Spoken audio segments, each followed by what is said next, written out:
ಚರ್ಚೆಯನ್ನ ಶುರು ಮಾಡ್ತಾ ಹೋಗೋಣ. ನನ್ನ ಜೊತೆ ಗೆಸ್ಟ್ಗಳು ಕೂಡ ಜಾಯ್ನ್ ಆಗಿದ್ದಾರೆ. ವೆಲ್ಕಮ್ ಮಾಡ್ಕೊಳ್ತೀನಿ. ಹಿರಿಯ ಪತ್ರಕರ್ತರು ಹೇಮಂತ್ ಶರ್ಮಾ ಅವರಿದ್ದಾರೆ. ನಮಸ್ತೆ ಸರ್, ಕಾರ್ಯಕ್ರಮಕ್ಕೆ ಸ್ವಾಗತ ತಮಗೆ. ನಮಸ್ಕಾರ.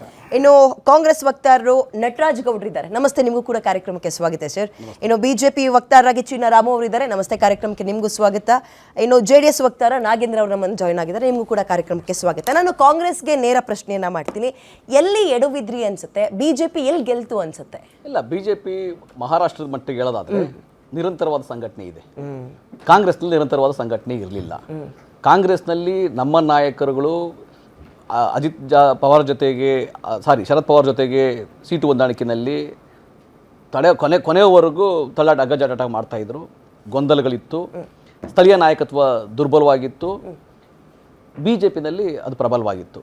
ನಮ್ಮ ಕಾಂಗ್ರೆಸ್ ನಾಯಕರೇ, ಅಶೋಕ್ ಚವ್ಹಾಣ್ ಅವರು ಮಾಜಿ ಮುಖ್ಯಮಂತ್ರಿಗಳು, ಮಿಲಿಂದ್ ದೇವರ ಅವರು ಹಿರಿಯ ನಾಯಕರು, ಇವರೆಲ್ಲ ಬಿಜೆಪಿ ಸೇರಿಬಿಟ್ರು. ಸೊ ಹಾಗಾಗಿ ಅದು ಕೂಡ ನಮಗೆ ಅಲ್ಲಿ ಹೊಡ್ತಾ ಬಿತ್ತು. ಮಹಾರಾಷ್ಟ್ರದ ಪಟ್ಟಿಗೆ ಹೇಳೋದಾದರೆ ಬಿಜೆಪಿನಲ್ಲಿ ಏನಾಯ್ತು ಅಂದರೆ, ಫಡ್ನವೀಸ್ ಭಾಳ ಒಂದು ಒಳ್ಳೆಯ ಕೆಲಸ ಮಹಾರಾಷ್ಟ್ರದಲ್ಲಿ ಒಂದು ಅಭಿವೃದ್ಧಿನೂ ಕೂಡ ಮಾಡಿದ್ದಾರೆ ಅಂತ, ಒಂದು ಫಾಸ್ಟಾಗಿ ಕಳೆದ 2 ವರ್ಷದಲ್ಲಿ ಒಳ್ಳೆ ಅಭಿವೃದ್ಧಿ ಕೂಡ ಮಾಡಿದ್ದಾರೆ ಅಂತ. ಜಾತಿ ಬಲ ಇಲ್ಲ ಅಂದ್ರೂ ಅಭಿವೃದ್ಧಿ ಒಂದು. ಎರಡನೇದು ಏನಂದರೆ, NCPನ ಆಪೋಷಣೆ ತೊಗೊಂಡ್ಬಿಟ್ರು. ಆಲ್ಮೋಸ್ಟ್ ಶಿವಸೇನೆಯನ್ನ ಎರಡವಾಗ ಆದಮೇಲೆ ಅದನ್ನು ಸ್ವಲ್ಪ ಹೆಚ್ಚು ಕಡಿಮೆ ಆಪೋಷಣೆ ತೊಗೊಂಡ್ಬಿಟ್ರು. ಆಪೋಷಣೆ ತೆಗೆದುಕೊಂಡು ಸ್ವಲ್ಪ ಶಕ್ತಿಶಾಲಿ ಆಗಿದ್ದಾರೆ. ವಾಸ್ತವ ಅದು, ಜಾಸ್ತಿ ಸಿಕ್ಕಿದೆ ಅಂತ ವಾಸ್ತವ ಅದು. ಈಗ ನಮ್ಮ ಕರ್ನಾಟಕದಲ್ಲಿ ನಮ್ಮ ಚುನಾವಣೆ ಗೆದ್ದರೂ ಕೂಡ ನಾವು ನಿರಂತರವಾಗಿ ಹೆಂಗ್ ಸಂಘಟನೆ ಇದ್ದೀವಿ, ಮನೆ DK ಶಿವಕುಮಾರ್ ಹೆಂಗೆ ನಿರಂತರವಾಗಿ ಸಂಘಟನೆ ಮಾಡಿಸ್ತಾ ಇದ್ದಾರೆ, ಕಾರ್ಯಕರ್ತರು ಹೆಂಗೆ ಉರುದುಂಬಿಸಿದ್ದಾರೆ, ಆ ರೀತಿಯಾಗಿ ಮಹಾರಾಷ್ಟ್ರದಲ್ಲಿ ಇರಲಿಲ್ಲ. ಸೊ ಹಾಗಾಗಿ ಬಟ್ ಅದಲ್ಲದು ಕೂಡ ಬೇರೆ ಬೇರೆ ಜಾಗಗಳಲ್ಲಿ ನಾವು 3ನೇ ಸ್ಥಾನದಲ್ಲಿ ಇದ್ದೀವಿ. ಇಡೀ ಮಹಾರಾಷ್ಟ್ರದಲ್ಲಿ ಏನು ಚುನಾವಣೆ 29 ಪಾಲಿಕೆಗಳಲ್ಲಿ ನಾವು 3ನೇ ಸ್ಥಾನಕ್ಕೆ ಬಂದಿದ್ದೀವಿ. ಫಸ್ಟು BJP ಇದೆ, ಎರಡನೇದು ಶಿವಸೇನೆ ಉದ್ಧವ್ ಠಾಕ್ರೆ, ನಾವು ಕೂಡ 3ನೇ ಸ್ಥಾನಕ್ಕೆ ಬಂದಿದ್ದೀವಿ. ಆದರೆ ಬೇರೆ ಜಾಗಗಳಲ್ಲಿ ನಮಗೂ ಕೂಡ ಒಂದು 5 ಜಾಗಗಳಲ್ಲಿ ನಾವು ಅಧಿಕಾರಕ್ಕೆ ಬರ್ತೀವಿ, 29 ಅಧಿಕಾರಕ್ಕೆ ಬರ್ತೀವಿ ಅಂತ ಒಂದು ಬಂದಿದೆ, ಮಾಹಿತಿಗಳು ಬಂದಿದೆ.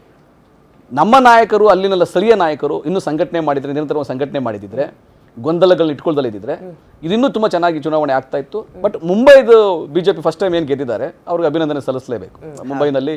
ಯಾಕಂದರೆ ರಾಜ್ ಠಾಕ್ರೆ ಮತ್ತು ಉದ್ಧವ್ ಠಾಕ್ರೆ ಅವರು ಸಹೋದರರು ಒಟ್ಟಾಗಿ ಬಂದು ಮಹಾರಾಷ್ಟ್ರ ಮರಾಠಿಯ ಪ್ರೈಡ್ ಅಂತ ತೊಗೊಂಡು ಬಂದು ಕೂಡ ಅವರು 2ನೇ ಸ್ಥಾನಕ್ಕೆ ಬಂದಿಳಿದ್ರು. ಯಾಕಂದರೆ ಆ ಮರಾಠಿ ಪೋಲರೈಸೇಷನ್ ಆಗಿದೆ ಅವ್ರ ಪರವಾಗಿ, ಉದ್ಧವ್ ಠಾಕ್ರೆ ಪರವಾಗಿ ಮರಾಠಿ ಪೋಲರೈಸೇಷನ್ ಆಗಿದೆ. ಆ ಹೆಮ್ಮೆಯ ಪ್ರೈಡ್ ಮರಾಠಿ ಅಂತಾರಲ್ಲ, ಮರಾಠಿ ಮಾನುಸ್ ಅಂತ ಏನೋ ಸ್ಲೋಗನ್ ಇಟ್ಕೊಂಡು ಮನುಸ್, ಸೊ ಅದು ಅವ್ರ ಪರವಾಗಿ ವರ್ಕ್ ಆಗಿದೆ. ಅದಲ್ಲದ್ದು ಮಿಕ್ಕಿದೇನು ಓಟ್ಗಳಿತ್ತು, ಇವನ್ ಕಾಂಗ್ರೆಸ್ ಟ್ರೆಡಿಷನಲ್ ಆಗಿ ಏನು ಓಟ್ ಬರ್ತಾ ಇತ್ತು ಆ ಮುಂಬೈನಲ್ಲಿ, ಅದು ಬಿಜೆಪಿಗೆ ವರ್ಗಾವಣೆ ಆಗಿದೆ. ಸೊ ಹಾಗಾಗಿ ಬಿಜೆಪಿ ಗೆಲುವು ಸಾಧಿಸಿದೆ, ಅವ್ರಿಗೆ ಅಭಿನಂದನೆ ಸಲ್ಲಿಸಬೇಕು. ಬಟ್ ಆ ಥರ ನಾಯಕತ್ವ ಕರ್ನಾಟಕದಲ್ಲಿ ಬಿಜೆಪಿನಲ್ಲಿಲ್ಲ. ಬಟ್ ಮಹಾರಾಷ್ಟ್ರದಲ್ಲಿ, ಕರ್ನಾಟಕದಲ್ಲಿ ಫಸ್ಟ್ ಆಂಟಿಸಿಪೇಟರಿ ಬೆಲ್ ಇಲ್ಲ, ಕರ್ನಾಟಕದಲ್ಲಿ ನಾವು ರಿಸಲ್ಟ್ ಇಲ್ಲಿಗೇನು ಬರಲ್ಲ, ಇಲ್ಲಿಗೇನು ಇಡೀ ದೇಶದಲ್ಲಿ ಎಲ್ಲೂ ಹೋಗಲ್ಲ. ಅದು ಇಡೀ ದೇಶದಲ್ಲಿ ಬೇರೆ ಎಲ್ಲೂ ಹೋಗಲ್ಲ. ಯಾಕಂದ್ರೆ Fadnavis is different kind of politician, ಅದ್ರ ಬಗ್ಗೆ ಎರಡು ಮಾತಿಲ್ಲ. ಬಟ್ ಒಂದು ಒಪ್ಕೋಬೇಕು, ನಿಮ್ಮ ಲೀಡರ್ ಹೇಳ್ದಂಗೆ ಇಲ್ಲಿ ಯಾವುದೇ ರೀತಿಯ ಮತಗಳ್ಳತನ ಆಗಿಲ್ಲ, ಇನ್ಕಲ್ ಯಾವುದೇ ರೀತಿಯ ಲೋಪ ಆಗಿಲ್ಲ, ನಾವು ಸಂಘಟನೆ ಮಾಡೋದ್ರಲ್ಲಿ ಎಡವಿದ್ದೀವಿ ಅಂತ ಒಪ್ಕೊಳ್ತಾ ಇದ್ದೀರಿ ನೀವು. ನಾನು ಒಂದು ಮಾತು ಹೇಳಿದೆ, ನಾನು ಇನ್ನೂ ಆ ಇಂಕದಕ್ಕೆ ಬಂದಿಲ್ಲ, ಚುನಾವಣಾ ಅಕ್ರಮದ ವಿಷಯಕ್ಕೆ ಬಂದಿಲ್ಲ. ನಾನು ಫಡ್ನವೀಸ್ ಮತ್ತು ಬಿಜೆಪಿಯ ಶಕ್ತಿ ಸಾಮರ್ಥ್ಯ ಇಲ್ಲದೆ ಫುಲ್ 100% ಗುಡ್ಸ್ ಗುಂಡಾಂತರ ಮಾಡೋಕ್ಕೆ ಸಾಧ್ಯ ಆಗೋದಿಲ್ಲ, 100% ಅಕ್ರಮ ಮಾಡೋಕ್ಕೆ ಸಾಧ್ಯ ಆಗೋದಿಲ್ಲ, ಆಯ್ತಾ? ಬಟ್ ನಾನು ಹೇಳ್ತಿಲ್ಲ, ಅವ್ರು BJP ನಾಯಕರು ಅಲ್ಲಿ ಸ್ಥಳೀಯ ಮಟ್ಟದಲ್ಲಿ ಚೆನ್ನಾಗಿದ್ರು, ನಮ್ಮ ನಾಯಕರು ಇಲ್ಲ. ನಮ್ಮ ನಾಯಕರು ಮಿಲಿಂದ್ ದೇವರ ಅಲ್ಲರಿ ಎಲ್ಲ ಪಕ್ಷ ಅವಕಾಶ ಕೊಟ್ಟು ಮುಖ್ಯಮಂತ್ರಿ ಅಶೋಕ್ ಚವ್ಹಾಣ್ ಅಂತವರು BJP ಸೇರ್ಕೊಂಡ್ಬಿಟ್ರೆ ಅಲ್ಲಿ ಸ್ಥಳೀಯ ನಾಯಕತ್ವ ದುರ್ಬಲ ಆದಂಗೆ. ಬಟ್ ಆದರೂ ಕೂಡ ಅಲ್ಲಿ ನಮ್ಮ LOP leader of opposition Vijay Wadettiwar ಅವರು, ಆಮೇಲೆ ನಮ್ಮ ಸಬ್ಕಾಲ್ ಅಂತ ಅಧ್ಯಕ್ಷರು, ಇವರೆಲ್ಲ ಪ್ರಯತ್ನ ಮಾಡಿದ್ದಾರೆ. ಬಟ್ ಆ ಚಾರ್ಮ್ ಆಯ್ದು. ತುಂಬಾ ದಪ್ಪ ಇದ್ದೀರಾ, ಅದರಲ್ಲೂ ಯಾವುದೇ ಸೈಡ್ ಎಫೆಕ್ಟ್ ಇಂದ ಸಣ್ಣ ಆಗ್ಬೇಕಾ? ಎಷ್ಟೋ ಜನ ಹೇಳ್ತಾ ಇದ್ರಿ, ಸರ್ ನಾನು ಜಿಮ್ಗೆ ಹೋಗ್ತಾ ಇದ್ದೀನಿ ಆದ್ರೂ ಸಣ್ಣ ಆಗ್ತಾ ಇಲ್ಲ ಸರ್, ವರ್ಕೌಟ್ ಮಾಡ್ತಾ ಇದ್ದೀನಿ ಆದ್ರೂ ಸಣ್ಣ ಆಗ್ತಾ ಇಲ್ಲ ಅಂತ ಹೇಳ್ತಾ ಇದ್ರಲ್ಲ. 100% ಯಾವ ಜಿಮ್ಗೂ ಹೋಗ್ದಂಗೆ ವರ್ಕೌಟು ಮಾಡ್ದಂಗೆ ನೀವು ಸಣ್ಣ ಆಗ್ಬೋದು. ಪ್ರತಿದಿನ ಬೆಳಿಗ್ಗೆ ಸಂಜೆ 2 ಟೈಮ್ ನಮ್ಮ ಜೀನಿ ಸ್ಲಿಮ್ ನ ಯೂಸ್ ಮಾಡಿ ಯಾವುದೇ ಸೈಡ್ ಎಫೆಕ್ಟ್ ಇಲ್ದಂಗೆ ನೀವು ಸಣ್ಣ ಆಗ್ತೀರಾ. ಯಾಕೆಂದ್ರೆ ಜೀನಿ ಸ್ಲಿಮ್ ಒಂದು ಉತ್ತಮ ಆಹಾರ.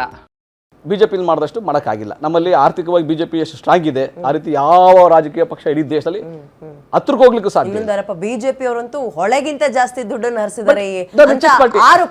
ಆರೋಪ ಬೇಡ, ಅಂಕಿಅಂಶ ತಗೊಂಡ್ರು ಕೂಡ ಕಳೆದ 7 ವರ್ಷದಲ್ಲಿ ಬಿಜೆಪಿ ಬಂದಿರತಕ್ಕಂಥದ್ದು 15,000 ಕೋಟಿ ರೂಪಾಯಿ.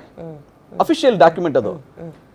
ಬೇರೆ ಎಲ್ಲಾ ರಾಜಕೀಯ ಪಕ್ಷಗಳಿಗೆ 7,000 ಕೋಟಿ ರೂಪಾಯಿ, ಎಲ್ಲ ದೇಶದ ಎಲ್ಲ ರಾಜಕೀಯ ಪಕ್ಷಗಳಿಗೆ. ಅಂದರೆ ಬಿಜೆಪಿಗೆ ಹತ್ರ ಹೋಗ್ಲಿಕ್ಕೂ ಸಾಧ್ಯ ಇಲ್ಲ. ಯಾಕಂದರೆ ಅವರು ಅವರು ವಿಶ್ವಾಸ ಗಳಿಸಿರ್ಬೋದು, ಹಣ ತಗೊಂಡಿರ್ಬೋದು, ಬೇರೆ ಬೇರೆ ಕಾರಣಗಳಿರ್ಬೋದು, ಎಲೆಕ್ಟ್ರಲ್ ಬಾಂಡ್ಸ್ ಆಗ್ಬೋದು, ಟ್ರಸ್ಟ್ ಮುಖಾಂತರ ಬರೋದಾಗ್ಬೋದು, ಎಲ್ಲದರಲ್ಲೂ ಕೂಡ ನೀವು ನೋಡಿದ್ರೆ ಟ್ರಸ್ಟ್ ಮುಖಾಂತರ 85% ಬಿಜೆಪಿ, ಇಡೀ ದೇಶದಲ್ಲಿ ಏನು ಚುನಾವಣಾ ಚಂದ ಬರುತ್ತೆ 85% ದೇಶದ 85% ಚುನಾವಣಾ ದುಡ್ಡು ಬಿಜೆಪಿಗೆ ಹೋಗ್ತಾ ಇದೆ.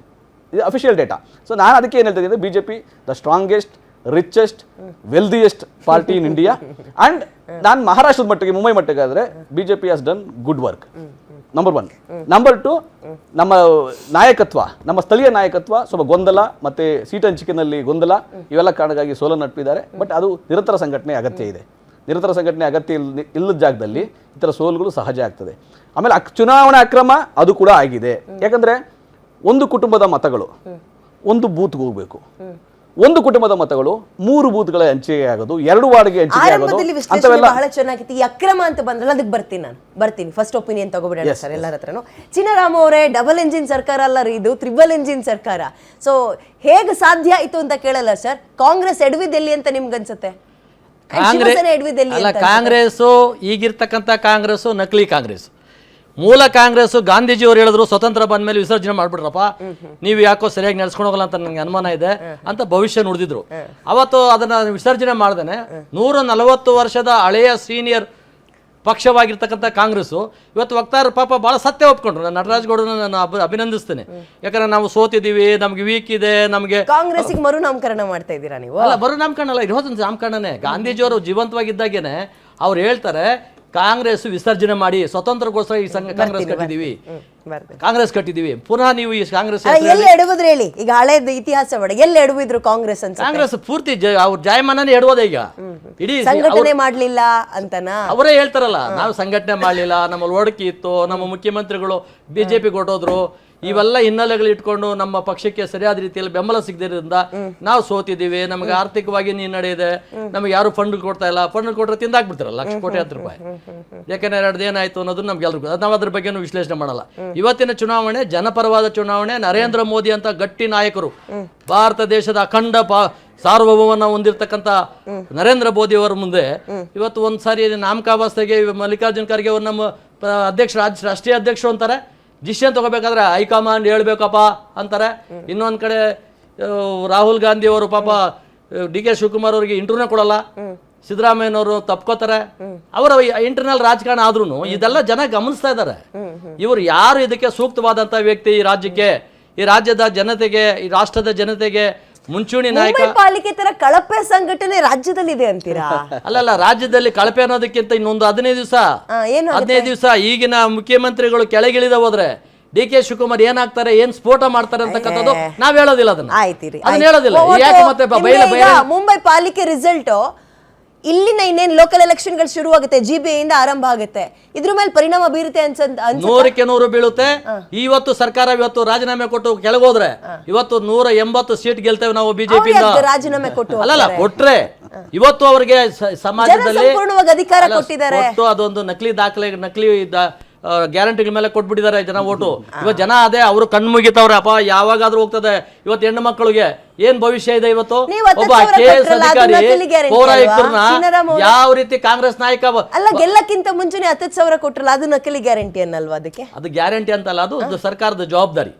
ಅದು ಜವಾಬ್ದಾರಿ, ಸರ್ಕಾರದ ಜವಾಬ್ದಾರಿ. ಮುಂಚೆ ಕೊಟ್ಬಿಟ್ರಲ್ಲ. ಅಲ್ಲ, ನೀವು ವಿಷಯ ಮುಂದಕ್ಕೆ ಕಳಿಸ್ಬೋದು. ಇವತ್ತು ರಾಜ್ಯದಲ್ಲಿ ಹೆಣ್ಣು ಮಕ್ಕಳ ಮೇಲೆ ದೌರ್ಜನ್ಯಗಳು ಏನಾಗ್ತಾ ಇದಾವೆ? KS ಅಧಿಕಾರಿ ಪೌರಾಯುಕ್ತರನ್ನ ಯಾವ ರೀತಿ ಅವರ ನಾಯಕ, ಕಾಂಗ್ರೆಸ್ಸಿನ ಮುಖಂಡ, ಅಲ್ಲಿನ ಲೋಕಲ್ ಮುಖಂಡ ಯಾವ ರೀತಿ ವರ್ತಿಸ್ದ, ಈ ರೀತಿ ವರ್ತನೆಗಳು ಮತ್ತೆ ಬಳ್ಳಾರಿಯಾದಂತ ಘಟನೆಗಳು, ಪ್ರೈವೇಟ್ ಗನ್ಮ್ಯಾನ್ ಕಡೆ ಶೂಟ್ ಮಾಡಿಸಿ ನಮ್ಮ ನಾಯಕರನ್ನ ಸಾಯಿಸಬೇಕು ಅಂತ ಹೊಟ್ಟಿದ್ದು, ಇವೆಲ್ಲ ಜನ ನೋಡ್ತಾ ಇಲ್ಲ ಅಂತಲ್ಲ, ಪ್ರತಿಯೊಂದು ಇಂಚಿಂಚು ಗಮನಿಸ್ತಾನೆ ಇದ್ದಾರೆ. ಈ ಗಮನಿಸ್ತಾ ಇರತಕ್ಕಂತ ವಿಚಾರಗಳನ್ನ ಮನಸ್ಸಲ್ಲಿ ಲೋಕಲ್ ಬಾಡಿ 100ಕ್ಕೆ ನಾವೇ 100ಕ್ಕೆ 100 ನಾವೇ ಗೆಲ್ತೇವೆ. ಇವರು ಸರ್ವನಾಶವಾಗ್ತಾರೆ ಅಂತ ನಾನು ಶಾಪ ಹೇಳಲ್ಲ, ಅವರು ಸಂಪೂರ್ಣವಾಗಿ ಅವರು ನಿರ್ಣಾಮ ಆಗಿದ್ದಾರೆ. ಓಕೆ.